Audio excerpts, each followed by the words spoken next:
Hello everyone, welcome back to my channel, welcome to a new mini vlog. তো আজকে সকালবেলা স্কুলে যাওয়ার আগে রেডি হয়ে গিয়েছিলাম একটু গিফট শপে।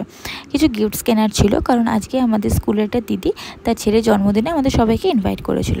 তো স্কুলে যাওয়ার আগে গিফটটা কিনে নিয়ে স্কুলে নিয়ে গেছিলাম সবাইকে দেখানোর জন্য। তারপর স্কুল থেকে বাড়ি ফিরে ফ্রেশ হয়ে নিয়ে রেডি হয়ে নিয়েছিলাম। তারপর বাপি আমাকে দিতে যাচ্ছিলো বজবজে, কারণ ওখানে কয়েকজন ওয়েট করছিল, আমরা সবাই মিলে একসাথে যেতাম। আর যাওয়ার আগে ওখান থেকে একটুখানি চকলেটস কিনে নিয়েছিলাম, কারণ ওটা কিনতে বাকি ছিল। যেহেতু বাচ্চা ছেলে তো চকলেট তো সবাই পছন্দ করে, তাই যাওয়ার আগে একটু চকলেট নিয়ে নিয়েছিলাম।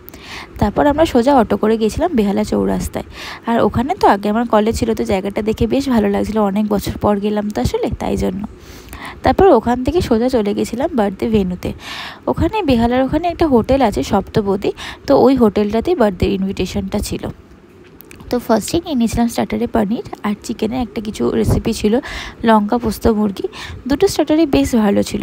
তারপর আমরা স্টার্টারটা নিয়ে সবাই মিলে একটু জায়গায় বসেছিলাম, মানে আমরা যারা একটু সমবয়সী ছিলাম, বসে ছবি তুলছিলাম, আড্ডা দিচ্ছিলাম, আর সাথে সাথে স্টার্টারটা এনজয়ও করছিলাম। তো অনেকটা গল্প করতে করতে দেখলাম আমাদের স্কুলের রুমাদির ছেলে জয়শ্রুদি এসেছে। তো ওনাদের সাথে একটু কথা বলে নিলাম। তারপরে ছিল কেক কাটিং। তো ও কেকটা কাটছিল, তো ওখানে একটুখানি ছিলাম, সবার সাথে কথা বললাম, আর আমাদের স্কুলের সবাই ছিল, সবার সাথে একটু ছবি তোলা হলো, যা হয় আর কি, জন্মদিন বাড়ি হোক বা বিয়ে বাড়ি, ছবিটা তো মাস্ট। তারপরে সব কিছু শেষে আমরা গেলাম ডিনার করতে। হোটেল থেকে পুরোটা অ্যারেঞ্জ করা হয়েছিল।